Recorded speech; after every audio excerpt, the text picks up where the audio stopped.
Hello, नमस्कार, आदाब, सत श्री अकाल और अस्सलाम वालेकुम। मैं हूं मोहम्मद अहमद काज़मी, लेकर आया हूं आपका पसंदीदा कार्यक्रम आपके रूबरू। लेकिन आज का प्रोग्राम जरा अलग है और इस चैनल पर इस किस्म का पहला प्रोग्राम है।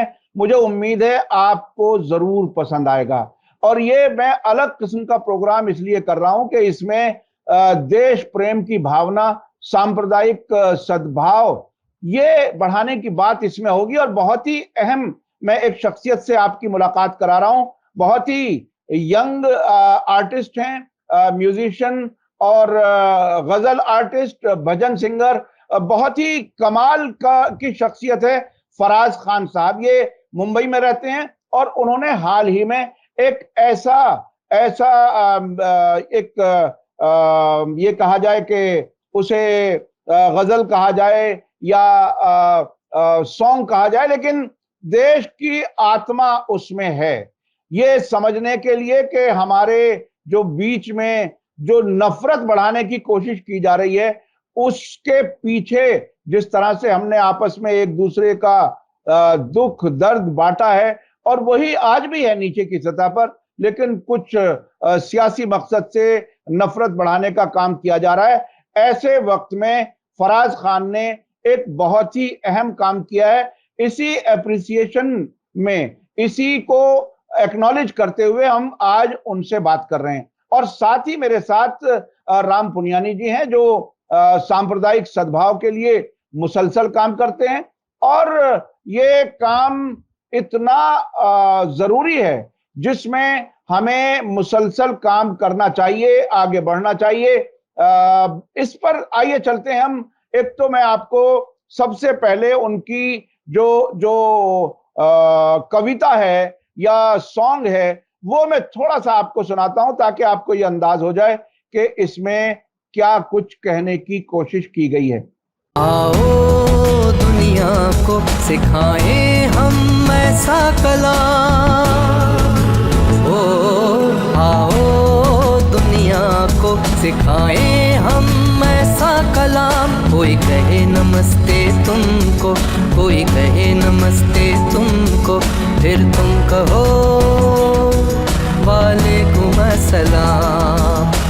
दोनों में सबक है एक सा, दोनों में सबक है एक सा, फिर किसने भेद ये किया है। जो था सारथी अर्जुन का वो भी तो औलिया है। महाभारत हो या करबला, महाभारत हो या करबला, अधर्म की ही हार रही। जब भी लड़े हम आपस में इंसानियत शर्मसार रही।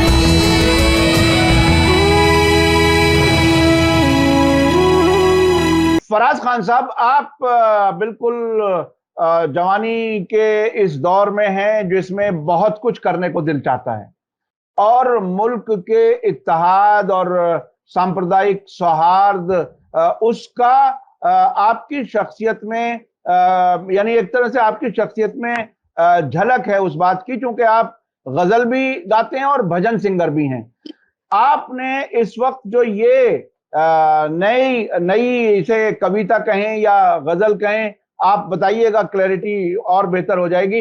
इसको करने के लिए आपने कहां से एकदम, यानी प्रेरणा कहिए, या आपको ये इरादा कैसे बना? ये एक गीत है और इसको करने की प्रेरणा देखा जाए तो कोई एक सिंगल इंसिडेंट नहीं है, कोई एक घटना नहीं है।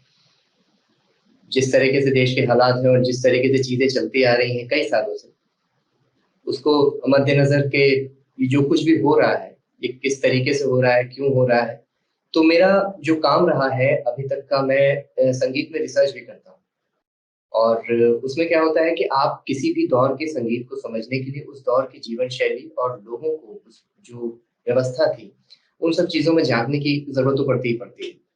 तो वो करते-करते हम एक ऐसे मोड़ पे आते हैं, एक ऐसी जगह पे आते हैं जब आप देखते हैं कि चीज़ें कितनी ज़्यादा एकजुट होके रहने वाली थी, और जो हालात आज बताए जाते हैं उन दिनों के बारे में वो कितनी कॉन्ट्राडिक्टरी है, कितनी गलत जताई जाती हैं। कुछ किताबें तो डॉक्टर राम पुनियानी सर की भी हैं जिसकी मैंने मदद ली जानने के लिए चीजें। तो उसके बाद आप देखेंगे कि जब इतना कॉन्ट्राडिक्शन हो और आपके पास एक माध्यम हो अपनी बात पहुंचाने का, मौसीकी के जरिए, संगीत के जरिए, तो आप उसे चुनते हैं और अपना काम करते हैं। और देखा जाए तो लोग पूछते भी हैं कि ये ख्याल क्यों आया, कैसे आया, तो सबको बता पाना तो मुश्किल है। तो मैं यही कहता हूँ कि दूध को दूध कहने का ख्याल तो आएगा ही नहीं, ये जो है वो है। तो मैंने बस वही बताने की कोशिश की है। हाँ, मैंने उसकी कुछ लाइनें मैं अपने दर्शकों को एक बार फिर दोहरा दूं कि उसमें आपने कहा कि आओ दुनिया को सिखाएं हम ऐसा कला, कोई कहे तुमको नमस्ते फिर तुम कहो वालेकुम अस्सलाम। ये बहुत ही गैर मामूली किस्म का आज के जमाने में जिस तरह से दूरियां बढ़ाने की कोशिश की जा रही है, सांप्रदायिक सौहार्द को कम करने की कोशिश की जा रही है, उसमें आपने ये हिम्मत की है। तो इसमें क्या क्या रिएक्शन कैसा मिला आपको लोगों की तरफ से? कैसा यानी वो नफरत वाले लोग भी क्या आपको किसी तरह से आप तक कांटेक्ट करने की कोशिश की? जो मोहब्बत फैलाने वाले हैं उनकी तरफ से कुछ रिएक्शंस आपके पास आए होंगे? जी बिल्कुल, कई सारे रिएक्शंस आए हैं। और जो लोग मोहब्बत फैलाने की बात करते हैं, जो इस बात में मानते हैं, वो सहमत हैं, काफी खुश हैं इस चीज से। और जो नहीं मानते वो मानने को तैयार नहीं। उनको यही लगता है कि ये तो कभी हो ही नहीं सकता, ये तो खाली गानों तक सीमित है, गाने में हो रहा है तो असल में हो नहीं सकता।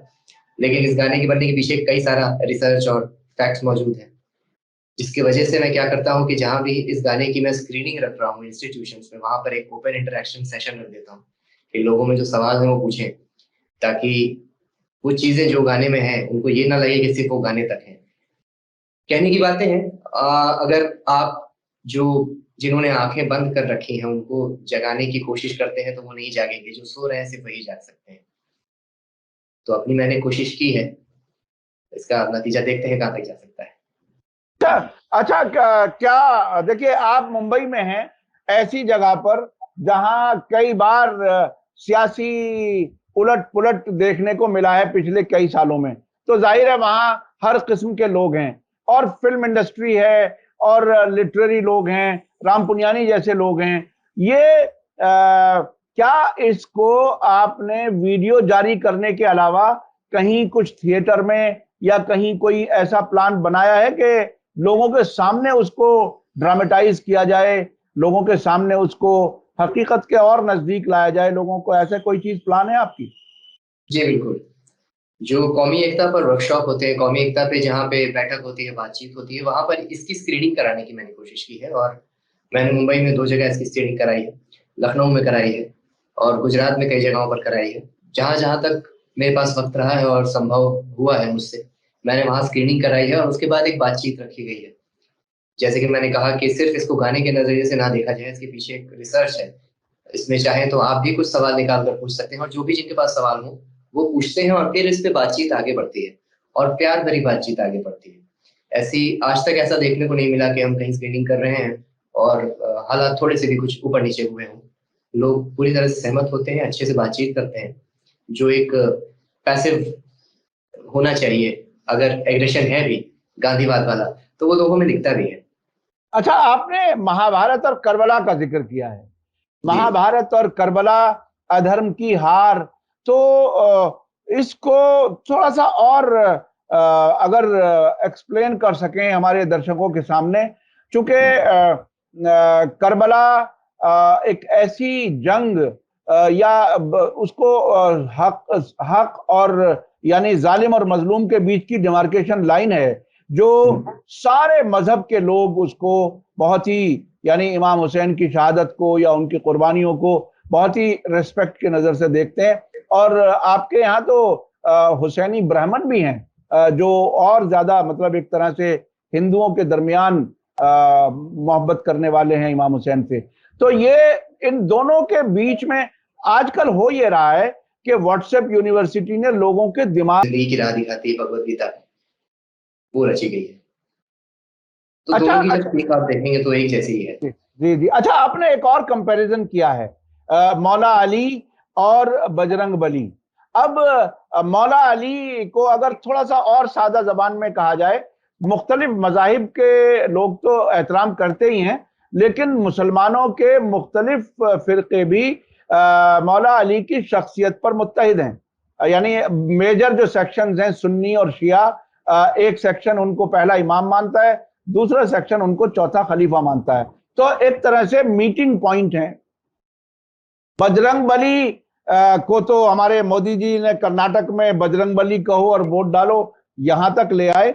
आपकी नजर में बजरंग बली क्या है और क्या कुछ आपने, चूंकि आप भजन भी गाते हैं, तो थोड़ा सा बजरंग बली के बारे में भी और मौला अली के बारे में भी जो कुछ आप समझें थोड़ा सा उसके बारे में बताएं।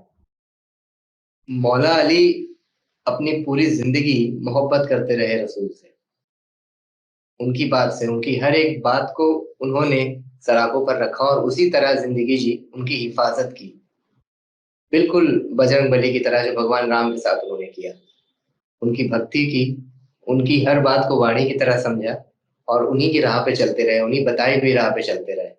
ये जो एक सूफिज्म का मोहब्बत है, जो संत जिसे आप कहेंगे कि जो ऊपर वाले के साथ या किसी ऐसे एंटिटी के साथ जब आपको मोहब्बत हो जाती है जो क्रिएटर है और जिसे आप मानते हैं कि वो सुप्रीम है, तो वो मोहब्बत एक अलग लेवल की होती है। वो हम आज की मोहब्बत की भाषा में या मोहब्बत की जो परिभाषा आज चल रही है वैसी बिल्कुल नहीं होती। ये आपको वही लोग बता सकते हैं, हनुमान चालीसा बता सकती है या हजरत अली की जो कहानी वो बता सकती है। राम पुनियानी जी, मैं आपकी तरफ एक सवाल के बाद आ रहा हूं। आप बस थोड़ा सा टाइम, हल्का सा। राम पुनियानी जी आप, हाँ, बस एक सवाल के बाद मैं आपकी तरफ आ रहा हूं। अच्छा, फराज खान साहब, एक बात और बताइए। देखिए, आपने दो तीन चीजें बहुत ही दिलचस्प और बहुत ही अहम कही हैं। आपको कोई नमस्ते कहे, आप वालेकुम अस्सलाम कहें, कोई करे सलाम आपको तो जय सिया राम कहें। आपने वो जय श्री राम यूज नहीं किया है जो आजकल जय श्री राम यानी सीता को बुलाने वाली बात भी की है। तो ऐसा नहीं लगता कि आप एक तरह से काफी पॉलिटिकल सोच समझ के अल्फाज का इस्तेमाल किया है? जी, सोच समझ के तो किया है, क्योंकि अगर हम जय सिया राम बोलते हैं तो राम के एक ऐसे पहलू को उजागर करते हैं जो सीता के बिना अधूरा था, मोहब्बत का पहलू। कि उन्होंने जो रामायण में युद्ध किया था रावण से, वो किसके लिए किया था और उनकी तपस्या किसके लिए थी। तो राम सिया जब एक हो जा रहे हैं और जब उनका नाम हम एक साथ लेते हैं तो हम उस पूरे युद्ध को और उस पूरी, जो आप कहें, जो हासिल हुआ है हमें रामायण से, उसकी इज्जत कर रहे हैं। लेकिन हम जब जय श्री राम कहते हैं तो सिर्फ राम की जय जयकार होती है, जिसमें राम का बल, राम की ताकत को हाईलाइट किया जाता है, राम के किरदार को नहीं। ये एक बड़ी चीज है। जबकि दूसरी रामायण कहती है कि राम चरित्र को अपनाना चाहिए, तुलसीदास की रामायण, लेकिन उनके बल को अपनाने की ज्यादा बातें होती हैं, उनके किरदार को नहीं। जिस रोज किरदार अपना लिया गया उस रोज चीजें एकदम उलट होने लगेंगी आजकल।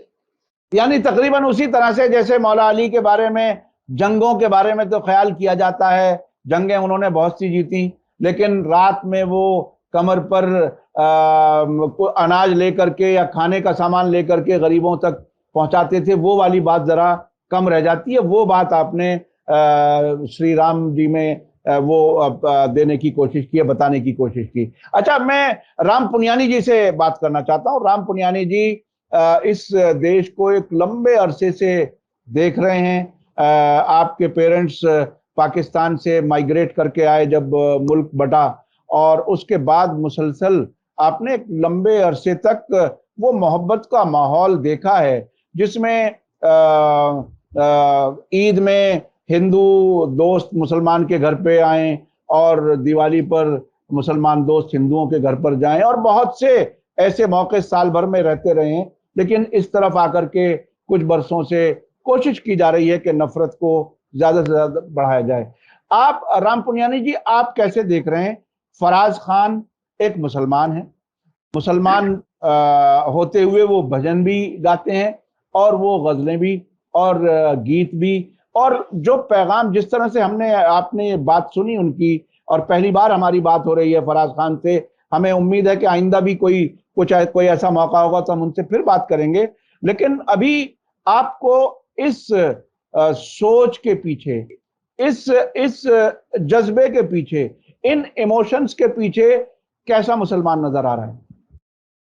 देखिए, पहले तो मैं अपने नौजवान दोस्त फराज खान को बहुत मुबारकबाद देता हूँ, बहुत धन्यवाद भी करता हूँ कि सर उन्होंने सर हाँ सर, आपका सर थोड़ा सा उससे फ्रेम से टच हो रहा है, हल्का सा 1-2 इंच तरह पीछे रहें तो ताकि सर पूरा है। आप यहाँ से रिपीट कर लीजिएगा सर।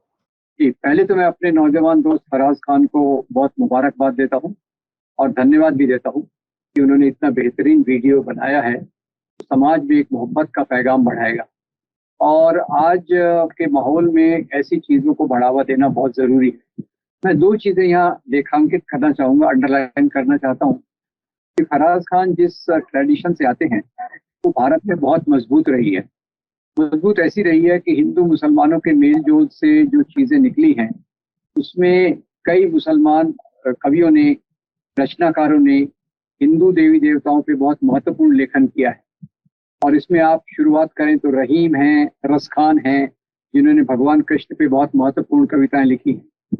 और आज के समय भी देखिए तो हिंदी फिल्मों में जो भजन हैं, तो ये एक मज़ेदार किस्सा मैं हर जगह बताता हूँ कि बीबीसी ने एक बार सर्वे किया कि एनआरआई इंडियंस के बीच में कौन से भजन ज़्यादा पॉपुलर हैं। तो उनमें से जो 10 भजन निकले उसमें से 7 भजन के गाने वाले मोहम्मद रफ़ी हैं, 6 भजन के लिखने वाले शकील बदायूनी साहिर लुधियानवी हैं और 5-6 इनके जो संगीतकार हैं वो नौशाद अली हैं। एक उसका मैं उदाहरण जरूर देना चाहूंगा, वो फिल्म बैजू बावरा का जो गीत है ना, मन तरपत हरि दर्शन को आज, ख्याल कीजिए, लिखने वाले शकील बदायूनी, गाने वाले मोहम्मद रफ़ी और संगीत देने वाले नौशाद अली। एक बार ऐसे जावेद अख्तर साहब से बात हो रही थी तो जावेद अख्तर साहब ने बताया कि उनको एक स्क्रिप्ट के लिए भगवान कृष्ण पे कोई गीत लिखना था। निर्माता हिंदू थे, संगीत डायरेक्टर हिंदू थे, तो उन्होंने बड़ी झिझक के साथ जावेद साहब को कहा कि आप इस पे गीत लिख सकते हैं क्या। जावेद साहब ने भी झेप कर कहा मैं कोशिश करता हूँ। और दूसरे दिन वो गीत जब उन्होंने उनको सुनाया तो दोनों अपने दांतों तली उंगली दबाते बैठ गए। बोले जावेद साहब, इसमें आपने कृष्ण के 16 नाम लिए हैं जो हमको भी नहीं मालूम। तो ये परंपरा है। आप केरल में देखिए, बशीर नाम के एक रामायण के एक्सपर्ट हैं, उन्होंने रामायण पे जितना महत्वपूर्ण काम किया है वो किसी से कम नहीं। तो भारत में इस प्रकार का भेदभाव नहीं रहा है, जहाँ हिंदू लोगों ने जो मुसलमान परंपरा पे बहुत महत्वपूर्ण लेखन किया है। और अभी अभी देखिए हमारा महाभारत था, महाभारत बहुत बड़ा सीरियल रहा है, उसकी स्क्रिप्ट किसने लिखी थी? उसकी स्क्रिप्ट लिखी थी राही मासूम रजा ने। बताना चाहता हूँ कि खास तौर से 1992 के बाद ये समस्या बहुत गहरी हो गई है और ये इसमें हिंदू मुसलमानों में भेद डालने की जो राजनीति है वो पहले से गर्मा गई है। तो 1992-93 के बाद ही ऐसे बहुत सारे लोग हैं जिन्होंने इस मुद्दे पे काम किया। जैसे मैं 2-4 व्यक्तियों के नाम ले लूं। एक तो मेरे गुरु डॉक्टर असगर अली इंजीनियर ने इसमें शुरुआत की थी और उनके काम को आगे ले चलने की कोशिश हम कर रहे हैं। दूसरा, आप देखिए कि उसी समय बम्बई में तीस्ता सेहगलवाड है, उनके पति और साथी जावेद आनंद है, उन्होंने सबरंग चालू किया था, उनका एक प्रोजेक्ट चल रहा है खोज। ऐसे ही दिल्ली में सहमत नाम का एक संगठन है, उसने भी इस पे बहुत काम किया है। उन्होंने कबीर को लाया, हद अनहद और उन प्रकार की चीजों को लाया। संत कबीर को पॉपुलर करने में विरमानी ने बहुत बड़ा काम किया। और इसी के साथ साथ अगर आज के समय में हम देखें तो गुजरात में मेरे ऐसे 2 नौजवान दोस्त हैं, एक चारुल भरवाड़ा और विनय महाजन। उनका भी एक बेहतरीन सॉन्ग वीडियो है, इंसान है हम। और आपने सुना होगा, मंदिर मस्जिद गिरजा घर में बांट लिया भगवान को मंदिर मस्जिद गिरजा घर में बांट लिया भगवान को, धरती बांटी सागर बांटा मत बांटो इंसान को। तो ऐसी जो रही है कम्युनल हार्मनी की। हमारे मुंबई के बाहिर में एक स्लम में हमारे दोस्त रहते थे, वकार खान ने एक वीडियो निकाला था, हम सब एक है। और उसका एक मैं मजेदार किस्सा बताता हूँ कि वकार खान भी इस चीज को समर्पित थे। मेरे बहुत गहरे दोस्त थे, उनके घर आना जाना था, तो उनको एक कम्युनल हार्मनी का एक पिक्चर बनाना था, हिंदू मुस्लिम सिख ईसाई। उन्होंने अपनी बस्ती से, धारावी से 3 लड़कों को जमा किया, जो एक सिख दिखता था, एक को क्रिश्चियन कपड़े पहना दिए, एक को मुस्लिम कपड़े पहना दिए। अब हिंदू प्रतिनिधित्व करने के लिए उनको बाल कटाने की जरूरत पड़ी, बाल कौन कटाएगा? तो वकार खान के खुद के बेटे का, गुलजार का, उन्होंने सिर मुंडन करवाया, उसको एक ब्राह्मण का वेश बनवाया। और वो जो फोटो है वो मैं आपको दिखा रहा हूँ, वो आज तक अभी मेरी टेबल पे रहता है। और ये मुंबई कम्युनल हार्मनी का एक बहुत बड़ा मैसेज बन गया कि पुलिस ने भी इसको अडॉप्ट किया। तो मैं फराज खान के काम से खुश इसलिए हूँ, ये परंपरा हमको जीवित रखना है। हिंदू मुसलमान का सवाल नहीं है। आज कई मुसलमान मुझे बहुत मोहब्बत से मिलते हैं कि आप हमारे लिए काम कर रहे हैं, आप तो हमारी कौम पे जो अटैक हो रहा है उस पर बचा रहे हैं। मैं कह रहा हूँ मैं आपके लिए काम नहीं कर रहा। मैं जो कोशिश कर रहा हूँ वो हिंदू मुस्लिम एकता की बात कर रहा हूँ, और जो गलत फहमियां जिसके खिलाफ है उसको दूर करने की बात कर रहा हूँ। तो फराज खान भी, जो मेरे नौजवान दोस्त भी हैं, इसी परंपरा में आते हैं, जो इंसानियत को मजहब से ऊपर देखते हैं। क्योंकि आखिर में मजहब क्या है? मजहब इंसानियत का दूसरा नाम है। और अगर हम मजहब को केवल बाउंड्री में बांध दें और इंसानियत उसमें भुला दें तो वो कोई मजहब नहीं रहता। तो मुझे बहुत खुशी है कि ये वीडियो बहुत अच्छा आया है। मैंने भी इस वीडियो को बार बार देखा है, और उसमें जिस प्रकार का पैगाम है, मैं उम्मीद करता हूँ ये पैगाम समाज में जगह जगह तक जाएगा। और हम लोगों ने भी कोशिश करना चाहिए अलग अलग तरीकों से कि ये पैगाम, और फराज खान से तो हम और उम्मीद भी कर सकते हैं, उम्र उनके साथ है। अब मैं तो उम्र के दूसरे पड़ाव पे चला गया हूँ। हम उनसे उम्मीद भी करते हैं कि उनका ये काम जारी रहे और ऐसी बहुत सारी चीजें समाज में आए जिससे हमारे धर्मों के बीच में जो नफरत का माहौल खड़ा किया गया है, वो नफरत का माहौल दूर करके हम मोहब्बत के पुल बनाएं और मोहब्बत से समाज चले, इस प्रकार की उम्मीद करें। राम पुनियानी जी, देखिए आपने जो बात कही कि अक्सर मुसलमान मुझे मिलते हैं तो बड़ी इज्जत देते हैं और वो कहते हैं कि आप हमारे लिए काम कर रहे हैं। आपने कहा कि मैं आपके लिए काम नहीं कर रहा। मैं एक नफ्सियाती हालत बताता हूँ, शायद आप भी उसको महसूस करते होंगे। कभी कभी, अब से पहले भी आपसे इंटरव्यू में इस किस्म की बात की है, और मैं इंटरव्यू में कभी सवाल सेट करके नहीं बैठता। मैं एक चीज़ बता सकता हूँ और महसूस कर सकता हूँ, और आज मैं पहली बार कैमरे पर ये बात बता रहा हूँ कि एक बार मेरे साथ तकरीबन मैं उस हालत तक पहुंच गया था कि मॉब लिंचिंग हो जाए कुछ सेकंड के अंदर अंदर। और ये मैं आज पहली बार कैमरे पे बता रहा हूँ, आज तक मैंने अपनी फैमिली के साथ भी शेयर नहीं किया है।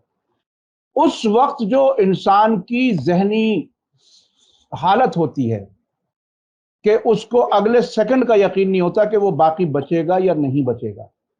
जी जी। उसको जो महसूस कर सकता हो और उसको कोई सहारा नजर आए कि ये हमारी बात कर रहा है, वो तो उसको ऐसा लगता है कि मैं कहीं अगर तन्हा सड़क पर चलता हूँगा और कहीं अचानक मुझे 50 लोग आकर के मारपीट देंगे, खत्म कर देंगे, उसमें उस हालत से जान बचाने के लिए या बचने की जो इंसान की कोशिश होती है, वो दुनिया की मोहब्बत हो या अपने बच्चों की और परिवार की मोहब्बत हो, उसमें आम तौर पर ये बात रिएक्शन आना बहुत ही नेचुरल है कि वो कहते हैं कि आप हमारे लिए काम कर रहे हैं।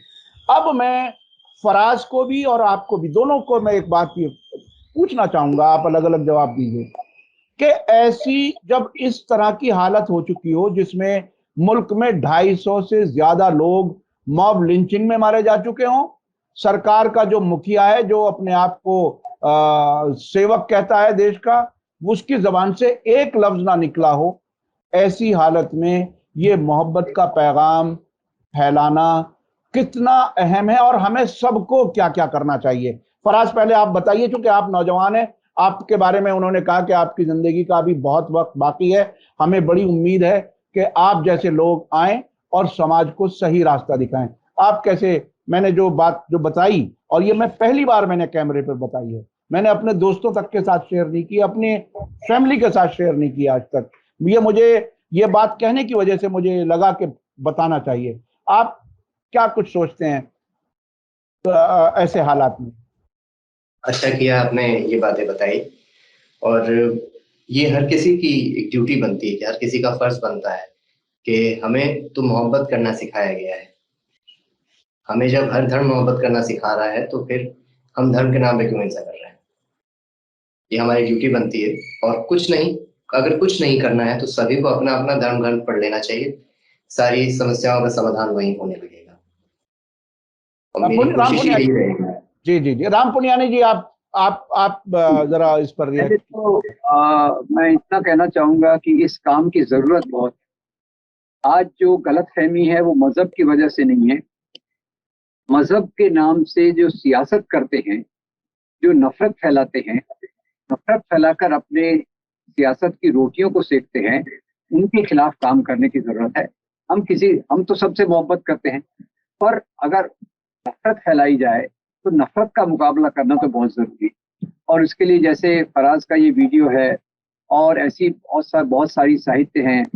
मैं आपको यहाँ ये भी बता दूं कि जैसे फराज ने ये काम किया है, वैसे बहुत सारी डॉक्यूमेंट्रीज आनंद पटवर्धन की हैं, बहुत सारे चैनल, आपका चैनल भी उसमें काम कर रहा है, 2-4 चैनल्स बहुत अच्छा काम कर रहे हैं इसमें। अशोक कुमार पांडे का नाम मैं हमेशा लेता हूँ, और हमारे खुद का भी एक चैनल है, उसमें भी हम इसी प्रकार की चीज़ों को लेके जाते रहते हैं। तो ये चीज़ें समाज में ज़रूरी बहुत है, और अभी माहौल इतना खराब दिख रहा है कि लगता है कि इनका असर नहीं होगा। और मेरा पूरा विश्वास है कि आने वाले समय में ये नफरत वाली सियासत, इसकी हार करना जरूरी है, इसको हराना जरूरी है। और उसके लिए उसका एक ही रास्ता है, वो मोहब्बत के पैगाम को ज्यादा फैलाना, और दूसरा जो नफरत का माहौल जिस कारण से बनाया गया है, जो गलत प्रोपेगेंडा से बनाया गया है, उस गलत प्रोपेगेंडा का मुकाबला करके सही विचारों को समाज तक ले जाना, ये हमारे सामने बहुत बड़ी चुनौती है। और उसमें एक भी छोटा कदम जो है वो उसमें बहुत स्वागत योग्य है, और ये चीजें हमको आगे ले जाने की बहुत जरूरत है। जी जी। अच्छा फराज साहब, आखिर में उस गीत की कुछ लाइनें आप सादा सिंपल जबान से या गुनगुना करके, जैसे आप कंफर्टेबल हो, वो जरा आखिर में एक बार फिर सुना दीजिए। शुरू में हमने वो आपकी वो वीडियो प्ले की है, लेकिन एक बार मैं समझता हूँ आपको कहते हुए लोग बाकायदा सुने स्क्रीन से, यानी उस स्क्रीन से जरा हट करके। जी बिल्कुल। आओ दुनिया को सिखाएं हम ऐसा कलाम, आओ दुनिया को सिखाएं हम ऐसा कलाम। कोई कहे सलाम तुमको, कोई कहे नमस्ते तुमको, फिर तुम कहो वालेकुम अस्सलाम, जय सिया राम, वालेकुम अस्सलाम, जय सिया राम। बहुत बहुत शुक्रिया फराज खान साहब और राम पुनियानी जी। हम अपने दर्शकों से कहना चाहेंगे कि आप ज़रूर बताइए कि आपको ये प्रोग्राम कैसा लगा, और ये वीडियो आप अपने वीडियो, यानी वो वीडियो जो मैं वो सुनाऊंगा, वो आपको YouTube पर भी मिल जाएगी। मैं समझता हूँ आपको ये वीडियो सब लोगों को शेयर करनी चाहिए, बतानी चाहिए। हम उसका एक लिंक भी अपने इस नीचे पूरी एक वीडियो का लगा देंगे, ताकि आप लोग उसको डाउनलोड करें, अपने स्टेटस पर अपने दोस्तों तक शेयर करें, ताकि ज़्यादा से ज़्यादा ये पैगाम पहुंच सके। अगर आपको कहे कोई नमस्ते तो आप कहो वालेकुम अस्सलाम। बहुत बहुत शुक्रिया जनाब फराज खान साहब और राम पुनियानी जी। इसी के साथ मुझे दीजिए इजाज़त। धन्यवाद, शुक्रिया। जय भारत, जय हिंद। मीडिया स्टार वर्ल्ड की और वीडियो देखने के लिए हमारे चैनल को सब्सक्राइब करें और सीधे नोटिफिकेशन पाने के लिए बेल आइकन दबाएं। और अगर हमारी खबर सच्ची और अच्छी लगे तो अपने व्हाट्सएप, इंस्टाग्राम, फेसबुक और ट्विटर अकाउंट पर जरूर शेयर करें।